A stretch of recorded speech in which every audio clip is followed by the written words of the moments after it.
Welcome back. I'm Jimbo. I'm here with Luke Mulcahy. How's it going? Here to talk about some Highlander, Brisbane for this weekend. Prize for the Highlander event is a time twister. That's what I've heard, yeah. Pretty sweet for 16 players. Yeah. So let's have a chat. What's happening in the format right now? What's the latest updates? We had a points update today. Yes. Yep. So Moxes have gone from 2 points to 3 points. Okay. All 5 of them.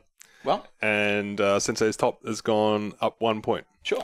Yeah. So I guess I could talk about what that means. Yeah.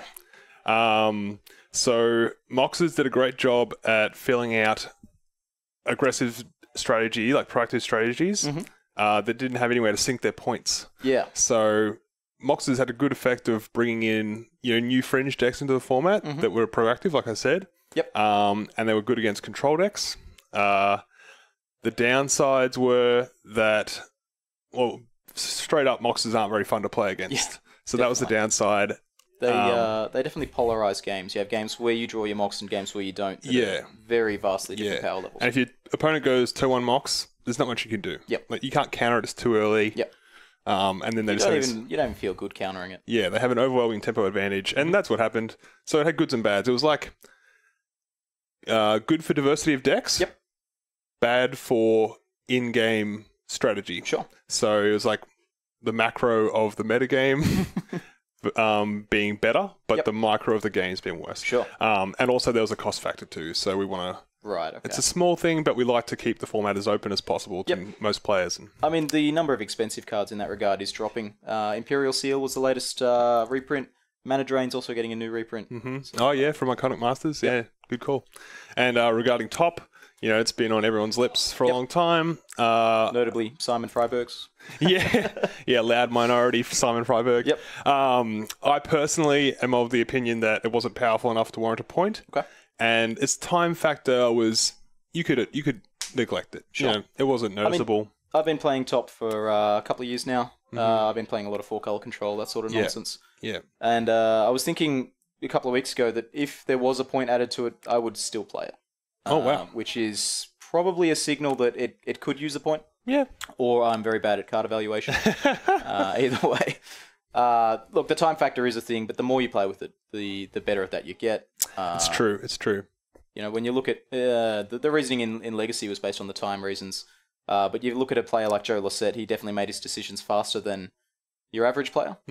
What do you feel about the collateral damage of hitting combo decks with Sensei's Divining Top? Yeah, I mean, a hit to combo I'm okay with. Okay. Like, no one likes playing against combo decks. Yeah. Like, at least most people. So we want to keep combo decks below tier 1. Okay. But we want to keep them playable. Sure. Because they keep everyone honest. Okay. You know what I mean? Otherwise, the format just devolves into standard. Yeah.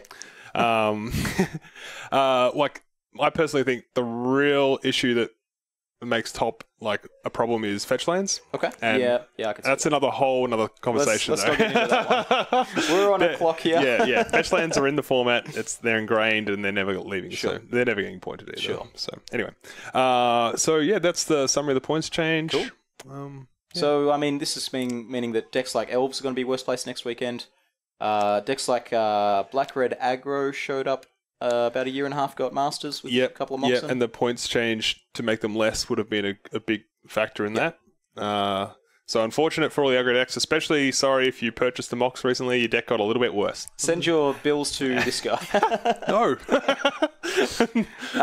I mean, I actually had some fun a while ago with a deck with 3 Mox and balance. I think that was a hole in in the points list. It didn't do well, so maybe it was, Yeah. not Who's as good to as say I thought. whose fault that was? Yeah, well. What are you expecting the metagame to be like in Brisbane? So I think... It's a weird one with Highlander. Yeah, it'll be like... I went to Nationals. Okay. And there was a huge Highlander event on the Friday. That's great. Yeah, and there was, I'd say, Grixis Control and Blue Moon are still very popular. Sure.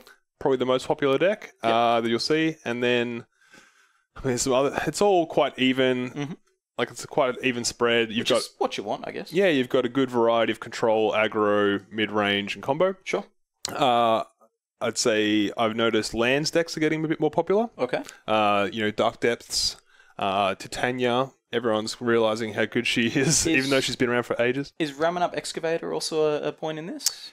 it gets played. Yeah. But it's gravy. You know, it's not Sure. a reason for those decks to be in rising in popularity. Right. Yeah.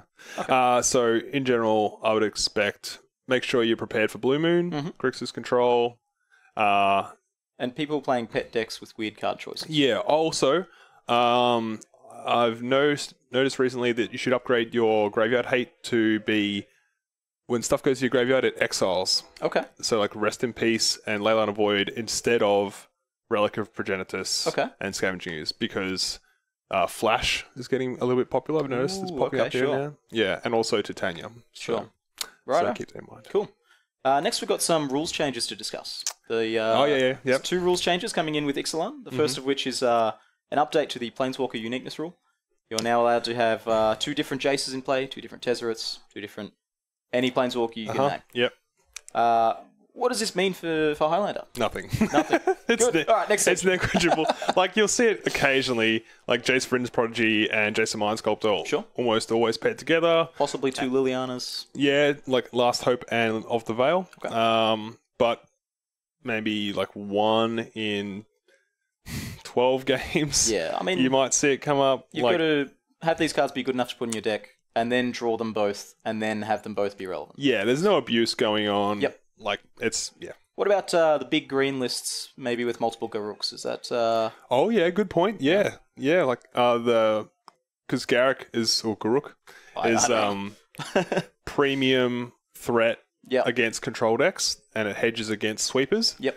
And, yeah, most of them are Garruks. Yeah. So you make a good point. I still think it's negligible. Okay. Yeah. And then the other thing that I would consider would be Tezzerets or Dorettis in a Time Vault shell of some sort. Yeah, I like the fact that now those decks were like a little bit out of tier 1. The decks that play multiple Planeswalkers. Sure. And so I like that it gives them a tiny little boost. Cool. Yeah. All right. The other rules change coming in is to cards like Humility, Blood Moon, Magus of the Moon, cards that remove abilities from cards as they enter play. That's even more minor than the Planeswalker change. So the notable additions are Blood Moon, Dark Depths. The Dark Depths won't enter with counters. Does that mean anything?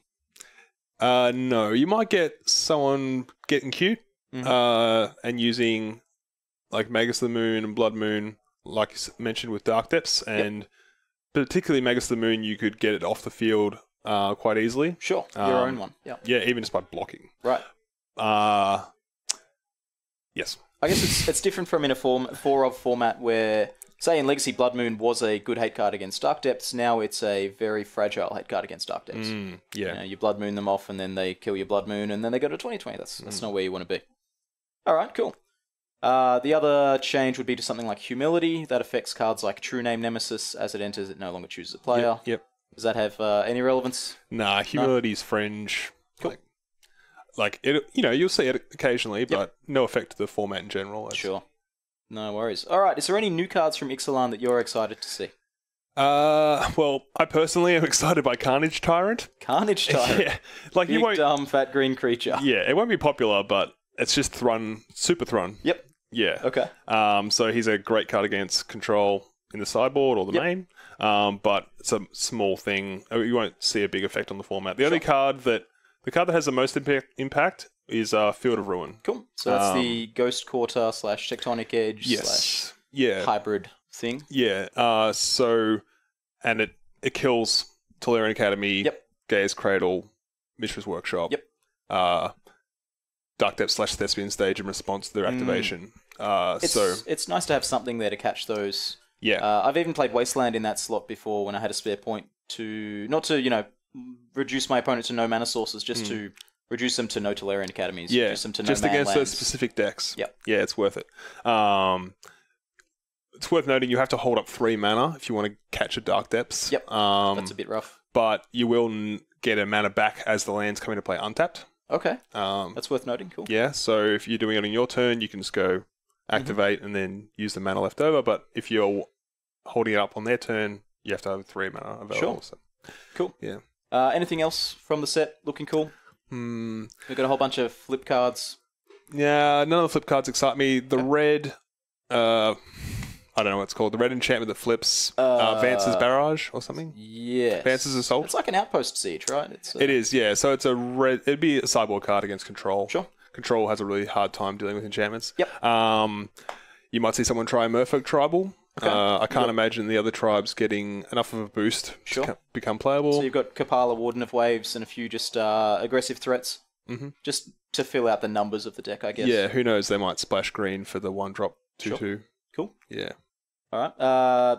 Sorcerer's Spyglass, Sentinel Totem. Oh, yeah. The strange-looking Pithing Needle and strange-looking Relic of Yeah. Progenitors. Well, I mentioned earlier that I think everyone should upgrade their Graveyard Hate to be a replacement effect. Sure. So I that's don't... a no on Sentinel Totem? I agree, yeah. Cool. And there's also Torment's Crypt. Torment's Crypt, which is just Relic, better. Nihil Spellbomb. There's plenty of options. Yeah.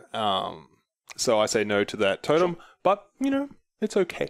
Sure. If you're in the mood for the 5th Relic of Progenitors, we've got you. Yeah. Or if you really want the scry, like you've got some kind of, like a Grenzo Dungeon Warden that checks the bottom card. Anyway, we're getting off topic again. What was the other card you mentioned? Sorcerer's Spyglass. 2 costs, Pithing Needle, Peak. Yeah, so... Otherwater, Peak, Pithing Needle. Yeah, I mean, Needle hasn't been great, but Needle's playable, and this is like twice as worse. Yep. But it does give decks that struggle against Planeswalkers a good answer. Okay.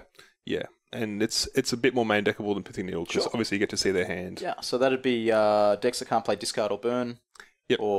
And that aren't creature focused, so that's what, like a blue-white, mono-blue... Yeah, control. Something like this. Mono-blue control. If Tinker was to make a resurgence, they would probably like this card. Yep. Cool. Yeah. If you were going to Brisbane this weekend, what would you be playing? Well... I've started working again, so I don't have the time to make a new deck for Brisbane. Sure. If I was going. So I would play White Weenie, because it's been on my mind for the last... 1-drop, 2-drop, 3-drop Armageddon. Is that the plan? Post-board, I've got the Geddons, but it's just solid. Yep. You get a lot of free wins just by not getting mana screwed and by being proactive. Yeah, sure. But if I had the time to innovate a new deck, I would play a Turbo Titania. Okay. So... basically, all the half-decent effects that let you sacrifice lands at will. Imagine, I don't know, Sylvan Safekeeper, maybe Greater Gargadon. Yeah, okay. And then you just turbo. play... Okay, sure. Yeah, and you just play every tutor for Titania. You play her, like 5 mana, make... all in. Make 40 power. Sure, why not? It doesn't matter if they kill Titania, you've got priority to sack all your lands. Yep. Sweet. Yeah. Also, I like... because there's so many control decks, and they're struggling against enchantments and planeswalkers. And you can play enchantment-based disruption, and then just all your threats are hard to deal with walkers and enchantments. That's if I had time, I'd work on something like that too. Right. Yeah. Anything you would recommend not playing in Brisbane? The metagame isn't in a spot where you can rule out any deck. Everything's fine. Same old story. Just don't get too cute. Yeah. Make sure all your creatures pass the Jace test. So like, no 4-drop enters, does nothing. Like. No Hero of Blade Hold, etc. Yep. Make sure you've got a fast clock so you can kill turn 4, turn 3, or be able to disrupt a combo deck. Because combo decks do exist, and they can win by turn 4 if you do nothing. So disrupt their hand, disrupt their spells, or disrupt their life total down to 0? Yes. Cool. Yeah. Same as it always has been. Yeah. No worries. All right, well, that's our hot takes on Highlander for Brisbane this weekend. Thanks for joining us. Thanks.